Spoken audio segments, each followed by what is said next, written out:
Ndabahaye mwiriwe mwese nshuti banywanyi bacu mwebwe mukomeje kubana natwe mu biganiro n'amakuru tubatunganiriza ngaha kuri Iyakure Official.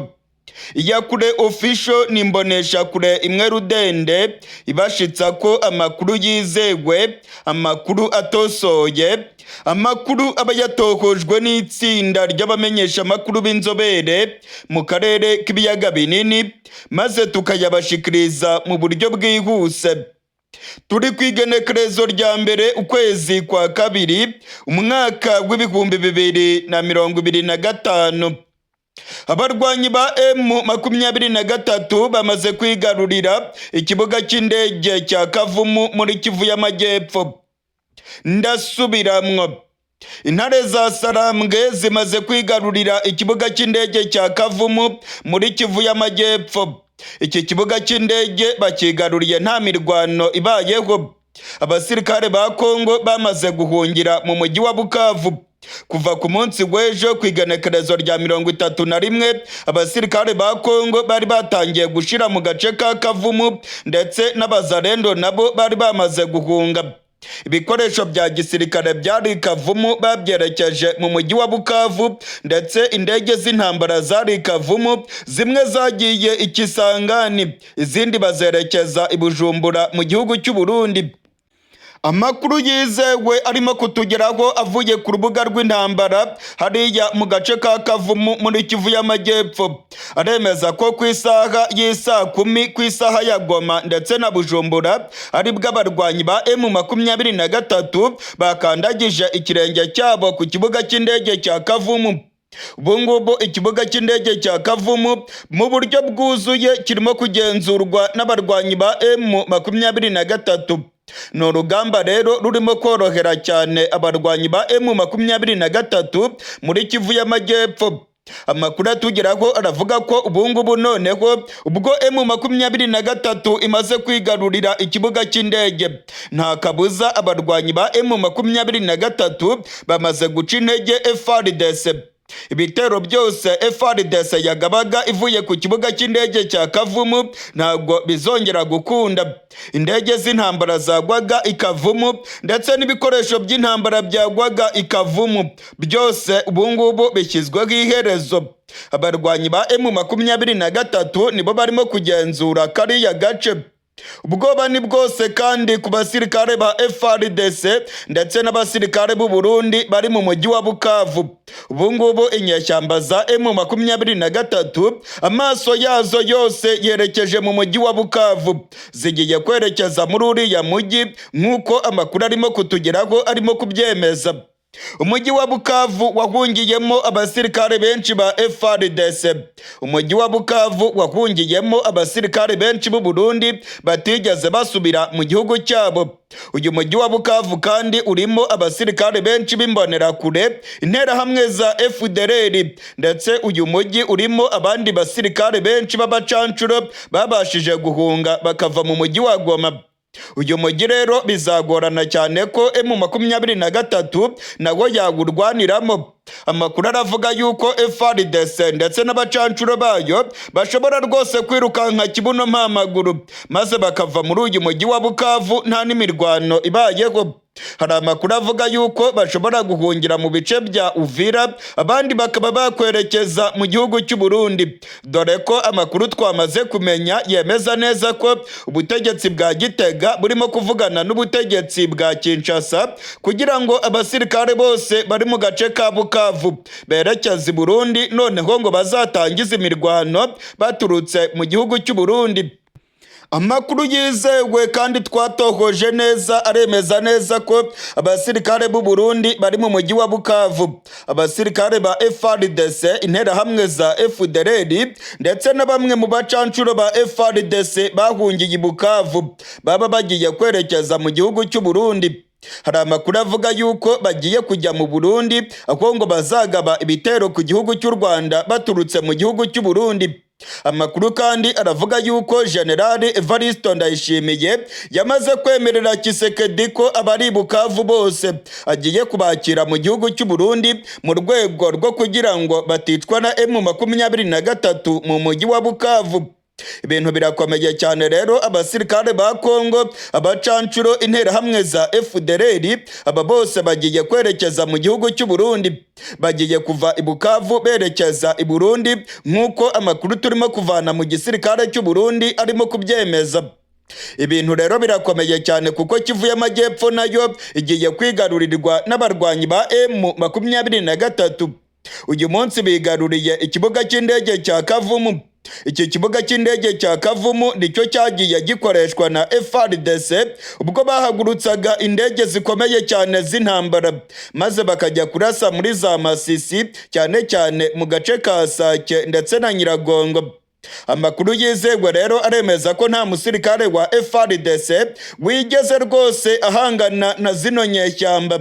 Intare za Sarambwe zinjiye ku kibuga cy'indege cya Kavumu nta resistance n'imwe ibayeho, nta sase na rimwe ryigeze ryumvikana muri kariya gace. Abasirikare ba Kongo amaguru bayabangiye ingata maze bazinga umurizo hagati y'amaguru, barirukanka berekeza i Bukavu. Ubungubu rero bagiye kuva i Bukavu berekeza mu gihugu cy'u Burundi kuko intare za Sarambwe zamaramaje zirimo kumanuka zerekeza muri Kivu y'Amajyepfo, ndetse amakuru aravuga yuko bakataje barimo kwerekeza mu mujyi wa Bukavu. Abarwanyi ba M23 rero bakomeje kwigarurira ibice byinshi. Abarwanyi ba M23 nyuma y'aho bigaruriye umujyi wa Goma, ubungubu barimo guhondagura FARDC batayibabarira. Abasirikare ba Kongo nabo bigaragara yuko babaye ibinebwe ndetse n'abanyabwoba. Kuva M23 yabicamo benshi mu mujyi wa Goma, ubungubu FARDC irimo kwirukanka ihunga, ntabwo ishaka kurwana. Ndetse amakuru aravuga yuko agace ka Kavumu bakirukankiyemo rwose bakagata ubwo bumvaga ko inyeshyamba zigeze hafi. Amasanamu yafashwe n'abanyagihugu bo mu gace ka Kavumu yerekana abasirikare ba Kongo barimo kwirukanka cyane ndetse n'abazarendo barimo kujya mu mujyi wa Bukavu. Indwanyi za M23 rero zikomeje kwigarurira ibice byinshi, ndetse aba barwanyi bamaze kwigarurira ibice bikomeye cyane muri teritwari ya Karehe. Amakuru atugeraho aravuga ko agace ka Karehe kose kagiye kwigarurirwa na bano barwanyi, ndetse ikarehe muri centre naho abasirikare ba Kongo bamaze kwirukanka barahataye nk'uko amakuru yizewe arimo kutugeraho arimo kubyemeza. Teritwari ya Karehe rwose yamaze gufatwa na zino nyeshyamba, ndetse amakuru arerekana neza ko abasirikare ba Kongo batagifite komandoma ya nyayo muri biriya bice. Abasirikare benshi bakomeye bahungiye i Bukavu ubungubu bibereye mu mahoteli, ndetse barimo bararyiraga mu mahoteli yo mu mujyi wa Bukavu. Ntabwo bigeze rwose bongera gusubira ku rugamba, ndetse birimo kwigaragaza yuko igisirikare cya FARDC nta bushobozi na bukeya gifite bwo guhangana mu buryo bwa gisirikare na zino nyeshyamba zirongowe na Generali Makenga.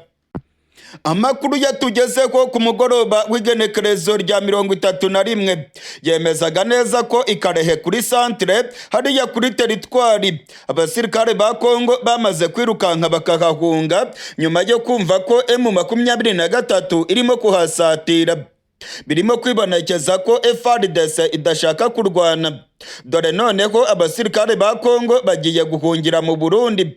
Amakuru atugeraho aravuga ko bagiye gukorana n'imbonerakure FDLR ndetse n'igisirikare cy'u Burundi kugira ngo bategure ibitero bigamije guhungabanya umutekano w'igihugu cy'u Rwanda. Ubutegetsi bw'u Burundi ndetse n'ubutegetsi bwa Kinshasa baravuga yuko u Rwanda ari rwo rurimo kubashotora.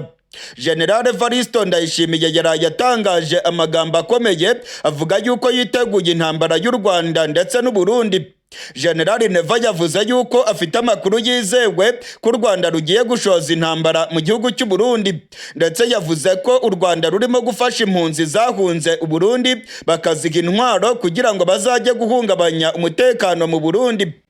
General Neva rero yavuze ko abarundi baryamiye amajanja kandi ko biteguye intambara ikomeye cyane mu karere k'ibiyaga binini.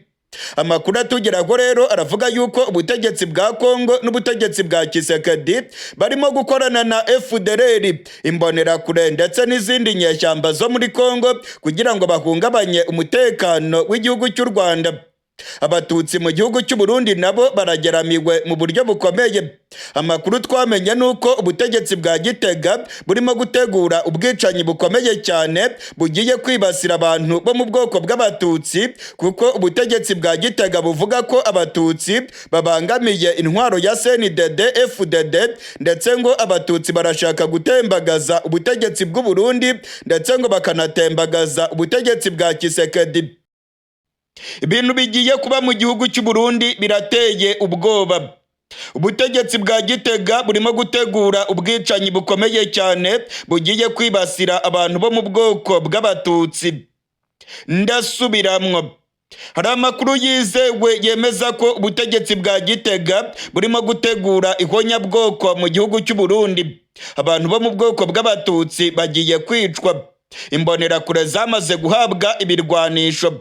Imbonerakure zahawe inkoho zo mu bwoko bwa Karachinikove, ndetse imbonerakure zamaze guhabwa imihoro. Ubutegetsi bwa Gitega bwamaze kwanzura yuko abantu bo mu bwoko bw'abatutsi ari ikibazo kibangamiye cyane ubutegetsi bw'u Burundi, ndetse umugambwe wa CNDD FDD nawo wamaze gutegura ubwicanyi bukomeye cyane bugiye kwibasira abadede bo mu bwoko bw'abatutsi. Amakuru yizewe kandi yakorewe amatohoza mu gihugu cy'u Burundi aremeza ko ubungubu ibintu birimo kuba bibi cyane mu gihugu cy'u Burundi. Umumenyesha makuru wacu Ildefonse Habyarimana yarakoze amatohoza amaze amezi agera kuri 6, ndetse Iyakure Official yakoze amatohoza menshi mu ntwaro ya General Evariste Ndayishimiye. Ivyabona byose birerekana ko ubutegetsi bwa Gitega burimo gutegura ikonyabwoko rizakorerwa abantu bo mu bwoko bw'abatutsi.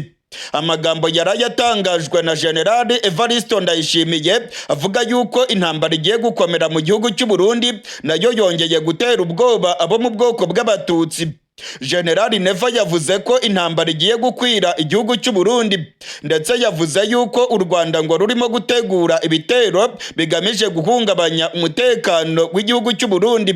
Ubwo yararimo kuganira n'abadiplomate bahagarariye ibihugu byabo mu gihugu cy'u Burundi, General Neva yavuze ko mu Burundi hagiye kuba intambara ikomeye cyane, ndetse yashinje igihugu cy'u Rwanda ko ari cyo kirimo gutegura ibi bitero bigiye kwibasira igihugu cy'u Burundi. Amakuru twamenye nuko ubutegetsi bwa Gitega ahubwo burimo kuyobya uburari. Ubutegetsi bwa Gitega nibwo burimo gutegura ibitero bikomeye cyane bigiye kwibasira abantu bo mu bwoko bw'abatutsi. Mushobora kwibaza muti ni ukubera iki ubutegetsi bwa Gitega bushaka kwica abantu bo mu bwoko bw'abatutsi?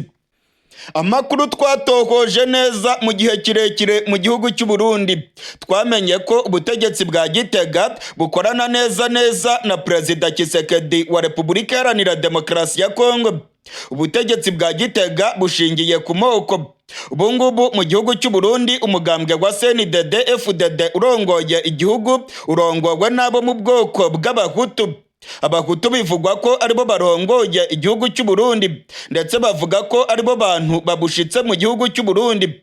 Abo mu bwoko bw'abatutsi rero bagaragara nk'ikibazo gikomeye kandi kibangamiye ubutegetsi bwa CNDD FDD. Iyi ngengabitekerezo y'amoko ubutegetsi bw'u Burundi buyihuriyeho n'ubutegetsi bwa Kinshasa.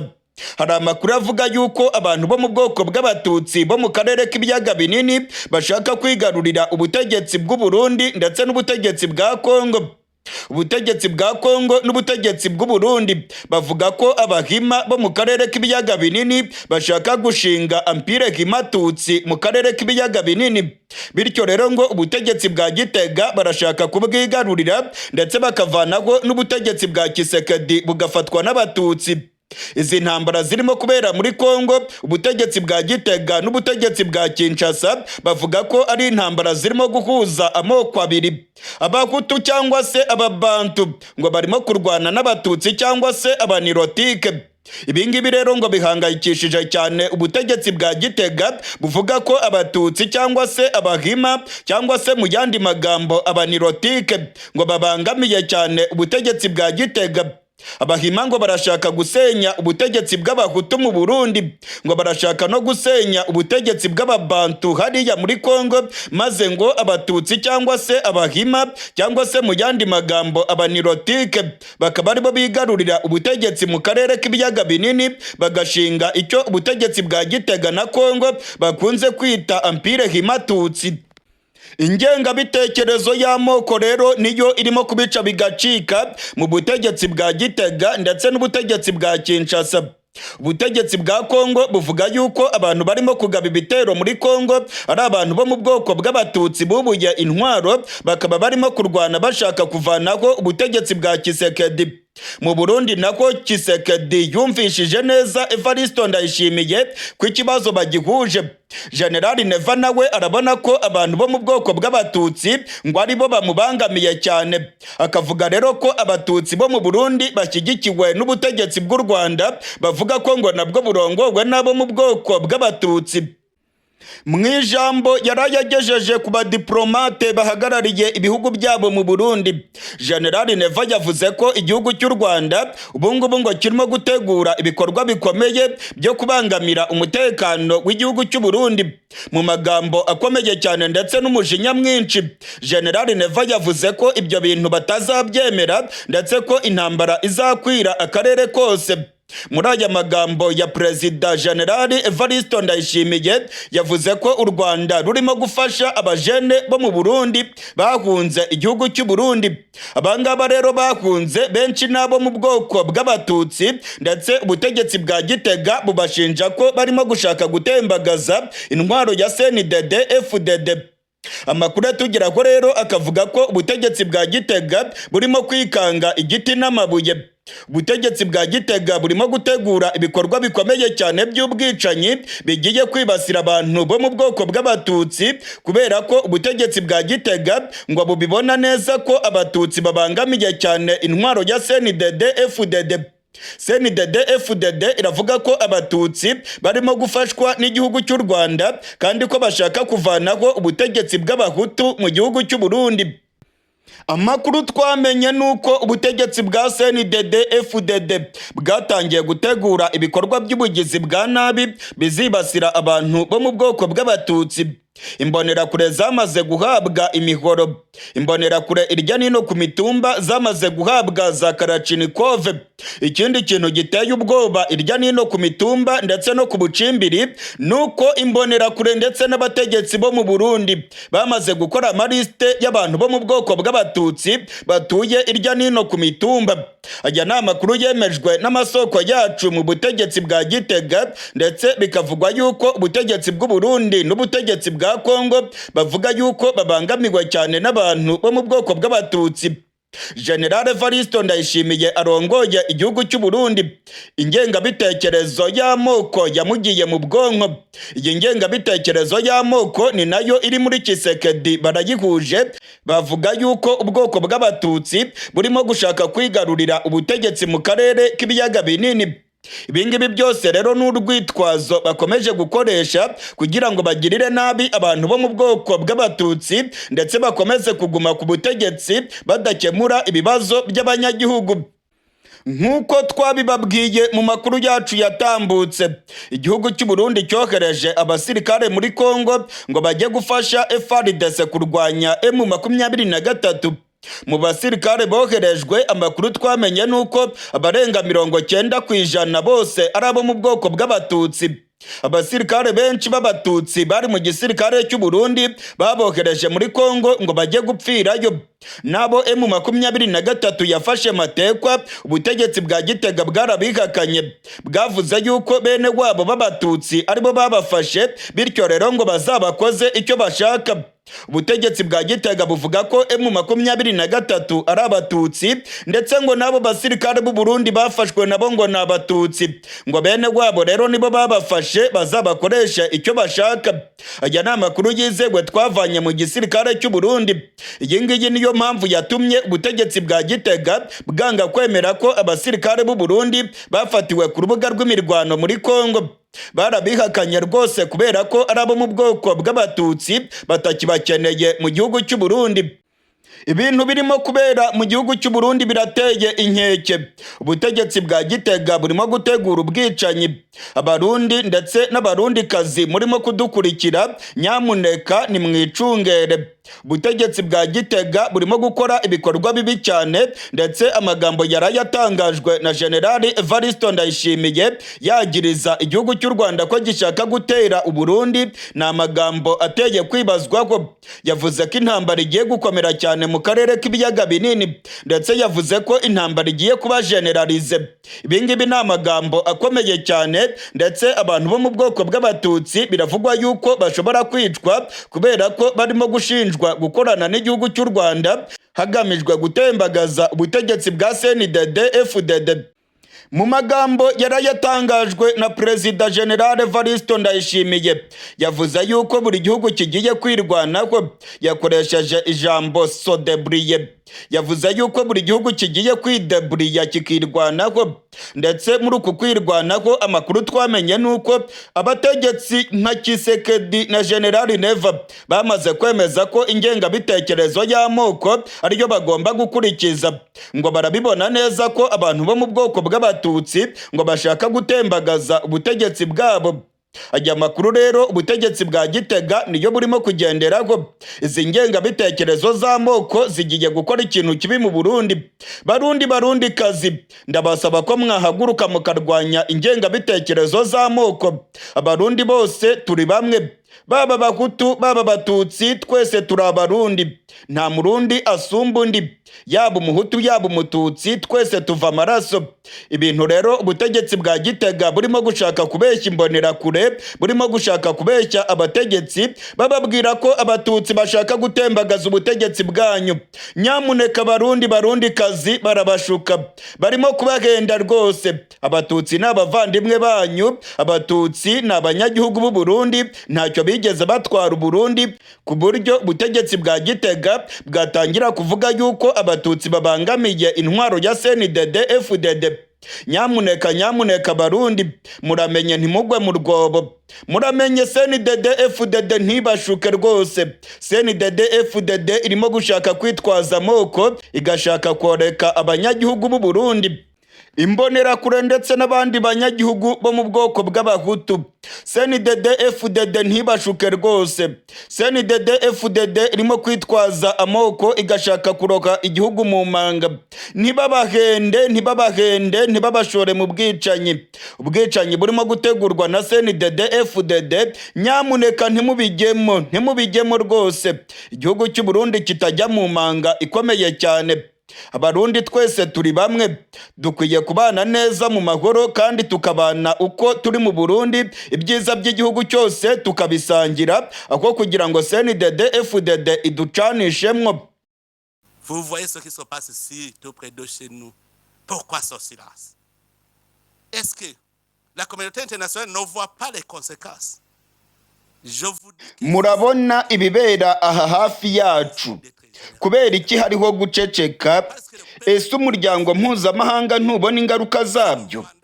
Ndababwira ko nibikomeza gutya intambara izakwira akarere kose, kubera ko abaturage ntabwo bazakomeza kurebera.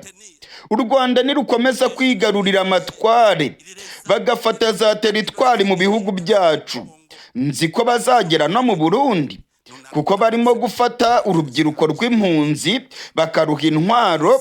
Ubu barimo no kubohereza mu ntambara muri Kongo. Umunsi umwe bazaza no mu Burundi.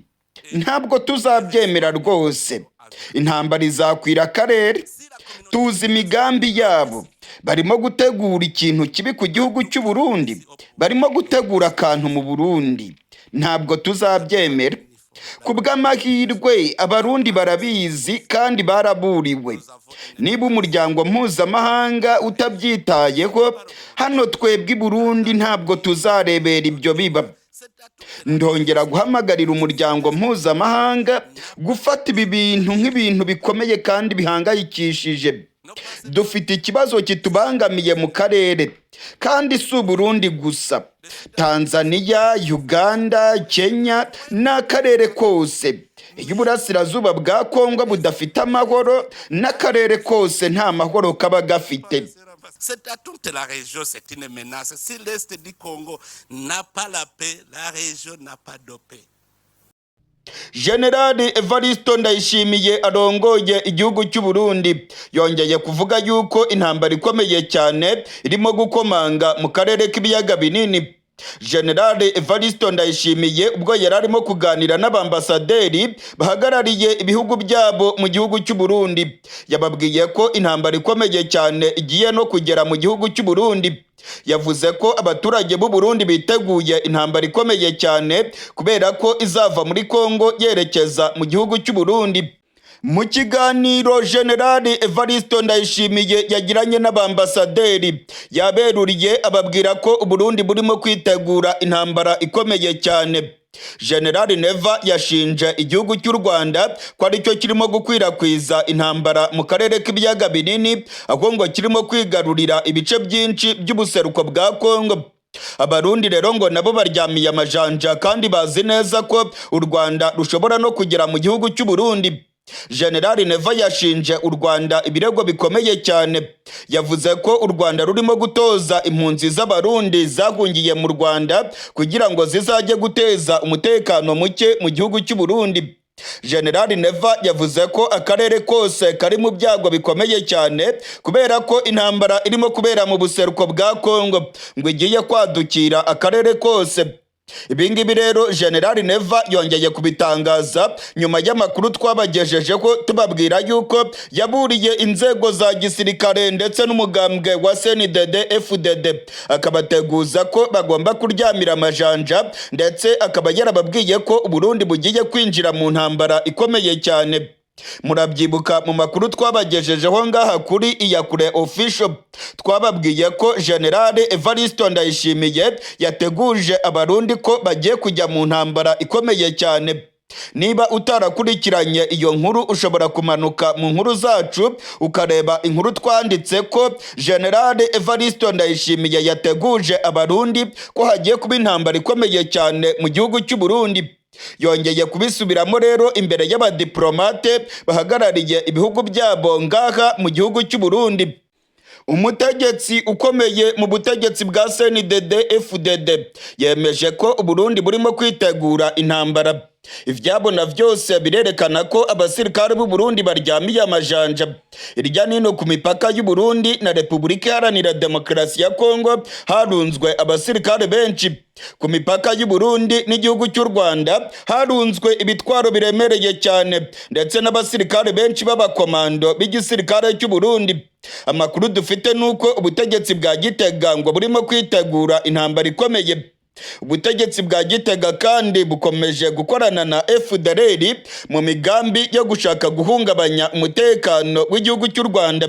Hari amakuru yizewe twatohoje neza yemeza ko inyeshyamba za FDLR zamaze kugera mu gihugu cy'u Burundi ndetse ko zikorana n'imbonerakure n'igisirikare cy'u Burundi. Hari amakuru yizewe twatohoje neza yemeza ko ubutegetsi bwa Kinshasa n'ubutegetsi bwa Gitega barimo gutegurira hamwe guhungabanya umutekano w'igihugu cy'u Rwanda ngo bakazakoresha imbonerakure ndetse na FDLR bakazanyura mu gihugu cy'u Burundi maze bakagaba ibitero ku butaka bw'u Rwanda.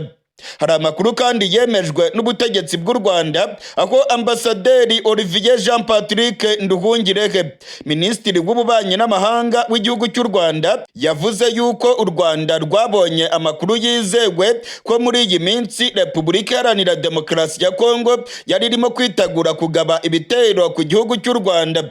Hari amakuru rero yemeza ko bari gutera baturutse muri Kongo abandi bagatera baturutse mu gihugu cy'u Burundi. Ubutegetsi bwa Gitega ndetse n'ubutegetsi bwa Kinshasa barimo gukubita agatoki ku kandi bakavuga yuko byanga bikunda bazashoza intambara ku gihugu cy'u Rwanda. Generali Evaristo Ndayishimiye we arashinja u Rwanda ibirego bikomeye. U Rwanda ngo rurimo gutoza impunzi z'abarundi kugira ngo bazajye gutera igihugu cy'u Burundi ndetse ngo barimo no kubashora mu ntambara muri Kongo. Generali Neva arashinja u Rwanda ko rurimo kwigarurira amatware mu buseruko bwa Kongo. Ubutegetsi bwa Gitega ndetse n'ubutegetsi bwa Kinshasa bakomeje gushinja igihugu cy'u Rwanda ko cyarungitse abasirikare muri Kongo. Ubu noneho Generali Evariste Ndayishimiye ibintu yabishyize ku rundi rwego. Aravuga ko u Rwanda rurimo kwigarurira za teritwari za Kongo, ndetse akavuga ko afite ubwoba bwinshi ko u Burundi aribwo bukurikiyeho. General Neva aravuga ko ubuseruko bwa Kongo nibutagira amahoro, akarere kose nta mahoro kazagira. General Neva yaburiye ba ambasaderi ababwira ko niba nta gikozwe ngo amahoro agaruke mu buseruko bwa Kongo, buri gihugu kizirwanaho mu buryo bwacyo, kandi ko abarundi batazemera ko bazaterwa, ngo nta kabuza intambara izakwira akarere kose. General Neva mu magambo yatangaje akomeye yerekanye yuko u Rwanda ngo rufite umugambi wo gutera u Burundi, ndetse yerekanye ko ngo batazabyemera. Mu magambo yiwe akavuga yuko bazahangana mu buryo bukomeye. Amagambo ya General Evariste Ndayishimiye arimo gusa nk'ashoza intambara mu karere. Ni amagambo rutwitsi ndetse ni n'amagambo gashoza ntambara, kuko avuga yuko u Rwanda rwateye Kongo, ndetse Kongo rurimo no kwitegura kugaba ibitero ku gihugu cy'u Burundi. Ni ibintu atabashije gutangira ibimenyetso, ndetse amakuru akavuga yuko General Neva yaba arimo gukora mu nyungu za Perezida Tshisekedi, ngo bereke abadiplomate ko ibintu bikomeye cyane ku Rwanda aricyo kibazo mu buseruko bwa Kongo ndetse no mu karere k'ibiyaga binini. Barundi kazi ndetse namwe mukurikirana ibiganiro bya Iyakure Official, ndabamenyesha ko mu gihugu cy'u Burundi ibintu bitifashe neza. Nkuko nabibabwiye mu makuru yacu yatambutse, hari ibintu bibi cyane bishobora kuba mu gihugu cy'u Burundi, ndetse Perezida Ndayishimiye we arabizi ko mu Burundi ibintu bigiye kuyangara. Muragabe, ibintu ntabwo byoroshye. Mu Burundi hashobora kwaduka imirwano ikomeye cyane itandukanye niyo Ndayishimiye wewe arimo kubabwira. Aravuga yuko u Rwanda aricyo kibazo, ariko amakuru dufite nuko ibintu bikomeranye cyane ubutegetsi bwa CNDD FDD. Hagiye kwaduka imirwano ikomeye indani mu Burundi. Muragabe rero ibintu ntabwo byoroshye mu gihugu cy'u Burundi, nkuko nabibabwiye mu makuru yacu yatambutse. Ibihugu bya SADC birimo gutakambira abarwanyi ba M23 kugira ngo izi nyeshyamba zirekure abasirikare ba SADC zacakiye matekwa mu mujyi wa Goma. Ndasubiramwo, ibihugu bya SADC byatangiye gutakambira abarwanyi ba M23 kugira ngo M23 ibe yarekura abasirikare ba SADC bafashwe matekwa mu mujyi wa Goma. Amakuru yizewe Iyakure Official yamenye nuko abasirikare ba SADC babarirwa mu majana bafashwe matekwa n'inyeshyamba za M23 ubwo imirwano yari irimo kubica bigacika mu mujyi wa Goma. Aba basirikare rero bafashwe na M23 ubu ngubu bahindutse imfungwa z'intambara.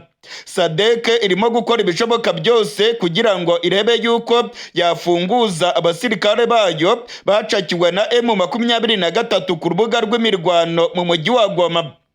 Amakuru yizewe kandi yatohojwe neza na Iyakure Official aremeza ko abasirikare ba SADC babarirwa mu majana ubu ngubu ari imfungwa z'intambara hariya mu mujyi wa Goma. M23 yabafashe matekwa, yabacakiriye ku rubuga rw'imirwano mu nkengero z'ikibuga cy'indege cya Goma, mu gihe abandi bacakiriwe mu gace ka Mubambiro ubwo M23 yari irimo yerekeza mu mujyi wa Goma. Igihugu cya Afurika y'Epfo cyakoze ibishoboka byose kugira ngo kirebe ko cyabohoza abasirikare bacyo. Amakuru twamenye nuko abasirikare benshi bafashwe ari abo muri Afurika y'Epfo. Afurika y'Epfo rero yararakaye mu buryo bukomeye cyane, kuko inyeshyamba zacakiye abasirikare ba Afurika y'Epfo. Aba basirikare ba Afurika y'Epfo bari mu itsinda ry'abakomando bakomeye, bari barimo kurwana ku kibuga cy'indege banze yuko M23 ikigarurira. habaye ukurasana gukomeye cyane ku kibuga cy'indege cya Goma. Abasirikare ba Afurika y'Epfo babonye ibintu bikomeye, bamwe bamanika amaboko, abandi banga kumanika amaboko. Abataramanitse amaboko rero M23 yabafashe matekwa, ndetse ubungubu bakaba barahindutse imfungwa z'intambara, aho M23 yabajyanye mu bigo by'imfungwa. Amakuru atugeraho yemeza neza ko ubutegetsi bwa Afurika y'Epfo binyuze kuri Perezida Cyril Ramaphosa bamenye neza ko abasirikare babo benshi baguye ku rubuga rw'imirwano mu mujyi wa Goma, ndetse ko abandi benshi bacakiwe matekwa.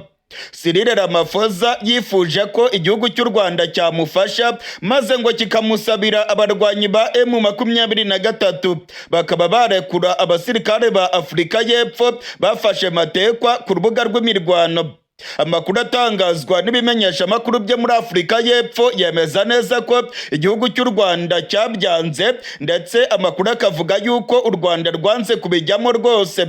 Cyril Ramaphosa ngo yahamagaye i Kigali asaba yuko u Rwanda rwamufasha, maze ngo rukamusabira M23 ikarekura abasirikare ba Afurika y'Epfo bafatiwe ku rugamba.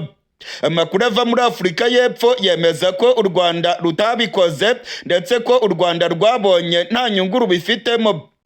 Amakuru ava muri Afurika y'Epfo yemeza ko nyuma y'aho igihugu cy'u Rwanda cyanze gufasha Afurika y'Epfo ngo kibasabire M23 irekure abasirikare ba Afurika y'Epfo, aribwo ibintu byatangiye kuba bibi cyane hagati ya Afurika y'Epfo n'igihugu cy'u Rwanda. Mwarabibonye ko abategetsi bo muri Afurika y'Epfo barakaye mu buryo bukomeye. Abategetsi barimo Minisitiri w'Ingabo muri Afurika y'Epfo bararakaye, ndetse batangira gutangaza amakuru y'ibinyoma ku gihugu cy'u Rwanda, ndetse banabeshyera igisirikare cy'u Rwanda. Minisitiri w'Ingabo muri Afurika y'Epfo yatangaje yuko ngo abasirikare b'u Rwanda barashe ku basirikare ba Afurika y'Epfo mu mujyi wa Goma. Uyu Minisitiri w'Ingabo kandi yatangaje amagambo y'ibinyoma, aho yavuze yuko Perezida Cyril Ramaphosa yahamagaye mu gihugu cy'u Rwanda maze ngo agatanga gasopo ku gihugu cy'u Rwanda, akavuga yuko abasirikare b'u Rwanda nibakomeza kurasa ku basirikare ba Afurika y'Epfo mu mujyi wa Goma ngo biraza gufatwa nko gutangaza intambara kuri Afurika y'Epfo. Ngo nibwo rero imirwano yahagaze, ndetse abasirikare b'u Rwanda bakarekera ko kurasa ku basirikare ba Afurika y'Epfo mu mujyi wa Goma. Ibingibi ni ibyatangajwe na Minisitiri w'Ingabo muri Afurika y'Epfo. Gusa bino byose byari ibinyoma, ndetse wari umujinya ukomeye cyane nyuma y'aho u Rwanda rwanze gufasha Afurika y'Epfo ngo basabe M23 kurekura imfungwa z'intambara z'abasirikare ba Afurika y'Epfo bafashwe matekwa mu mujyi wa Goma. Nyuma y'aho kandi ibintu byakomeje kuba bibi cyane hagati y'u Rwanda na Afurika y'Epfo. Perezida Cyril Ramaphosa nawe yararakaye mu buryo bukomeye, ndetse ajya kuri X atangaza amagambo akomeye cyane ku gihugu cy'u Rwanda. Nk'uko mwabibonye kandi twabibagejejeho mu makuru yacu yatambutse, Perezida Cyril Ramaphosa wa Afurika y'Epfo yagiye ku rubuga rwa X afite umujinya mwinshi cyane, kubera ko u Rwanda rwari rwamwangiye ubufasha bwo kumusabira M23 ko yarekura imfungwa z'intambara z'abasirikare ba Afurika y'Epfo. Cyril Ramaphosa yagiye kuri X maze atangira atuka cyane igisirikare cy'u Rwanda. Yavuze ko igisirikare cy'u Rwanda ari milishiya cyangwa se inimirise, abantu bitwaje ibirwanisho batari igisirikare. Muri make yabise nk'umutwe witwara kinyeshyamba, umutwe witwaje ibirwanisho. Ibingibi ni ibintu byavugurujwe kandi byamaganwa cyane na Perezida w'igihugu cy'u Rwanda nyakubahwa Paul Kagame, wavuze yuko igisirikare cy'u Rwanda ari igisirikare cy'igihugu, ntabwo ari milishiya cyangwa se umutwe witwaje ibirwanisho. Aka kari agasomborotso ka Perezida Cyril Ramaphosa byari bivanze n'umujinya ukomeye cyane, kubera ko abasirikare ba Afurika y'Epfo yohereje muri Kongo azi ko bagiye kurwana ndetse bagafasha FARDC bahindutse ibinebwe. M23 yabacakiye matekwa, ndetse abandi benshi baguye ku rubuga rw'imirwano. Mu byatangajwe na Cyril Ramaphosa rero hari huzuyemo ibinyoma kugeza ubwo Perezida Kagame w'igihugu cy'u Rwanda yaje kumunyomoza ku rubuga rwa X ndetse agatangaza amagambo akomeye cyane. Perezida wa Afurika y'Epfo yari yabeshye ko abasirikare baje muri Kongo ari abasirikare baje mu butumwa bw'amahoro. Oya rwose ntabwo ariko bimeze. Ni abasirikare baje bafite manda yo kurwana ndetse no gufasha FARDC kwivuna umwanzi. Kuba rero M23 yarabishemo benshi abandi ikabafata amatekwa ni ibintu bisanzwe kuko bari bahanganye ku rubuga rw'imirwano. Ubwo Perezida Kagame w'igihugu cy'u Rwanda yari yitabiriye inama y'abakuru b'ibihugu bya EAC, yahishuye ko Perezida wa Afurika y'Epfo yamuhamagaye ndetse akamushyiraho ibikangisho.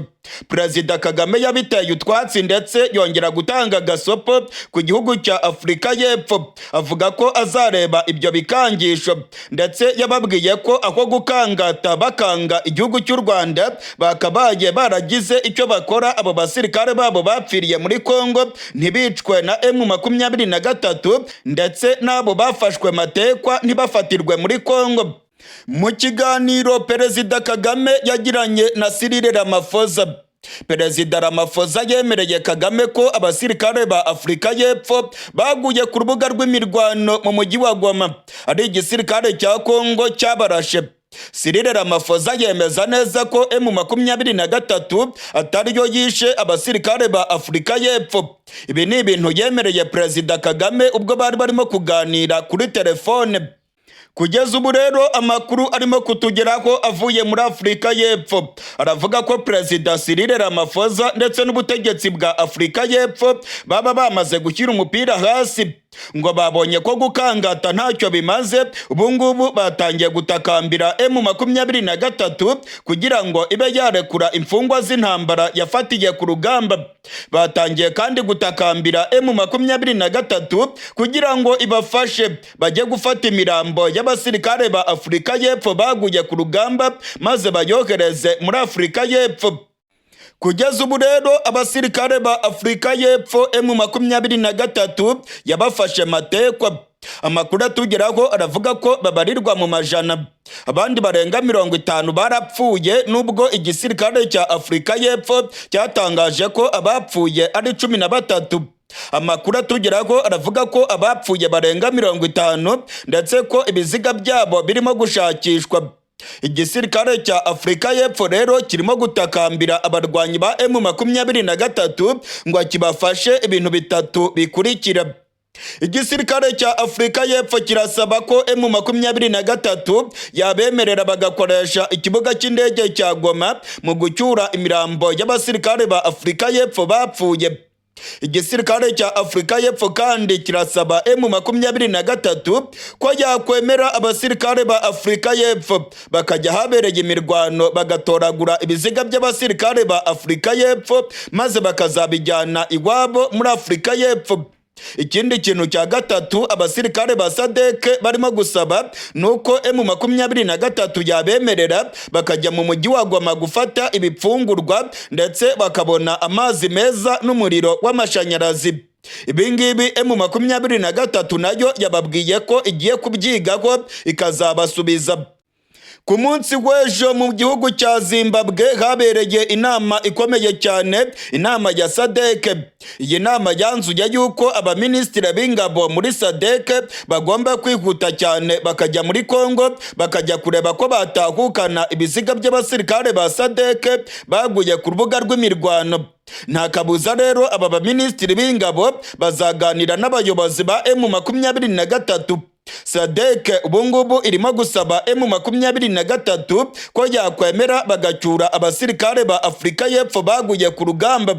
Hari amakuru dufite kandi yemeza yuko M23 nayo hari ibyo izasaba SADC kandi bikomeye. Ibya mbere nuko SADC igomba gucyura abasirikare bayo bakava ku butaka bwa Kongo. Ikindi kandi amakuru arimo kutugeraho aremeza neza ko M23 itazemerera SADC gukoresha ikibuga cy'indege cya Goma. oya rwose abasirikare ba Afurika y'Epfo bapfuye ndetse n'abasirikare bafashwe matekwa. Biravugwa yuko M23 yasabye SADC ko yakumvikana n'igihugu cy'u Rwanda maze bakanyura ku mupaka w'u Rwanda na Kongo, bakanyura mu Rwanda berekeza muri Afurika y'Epfo.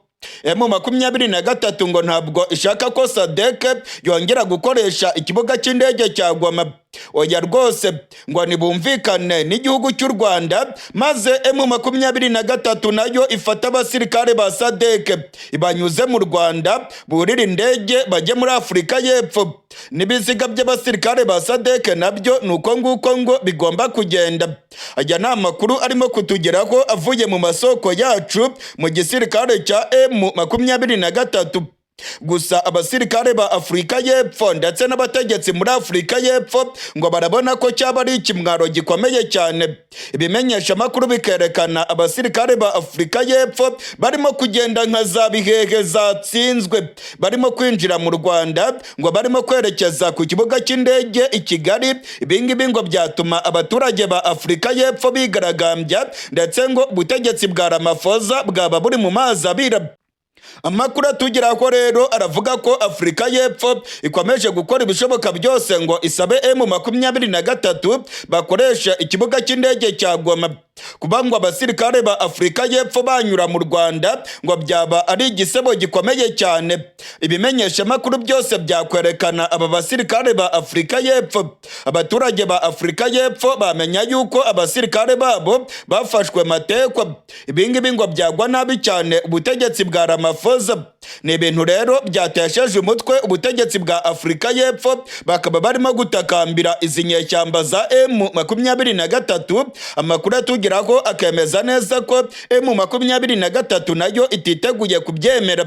Abasirikare ba SADC bose ngo bagomba kuva muri Kongo ndetse bakava muri Kongo banyuze mu gihugu cy'u Rwanda, aho ibimenyesha makuru byose bizaberekana ndetse kikaba ikimwaro gikomeye ku butegetsi bwa Ramaphosa.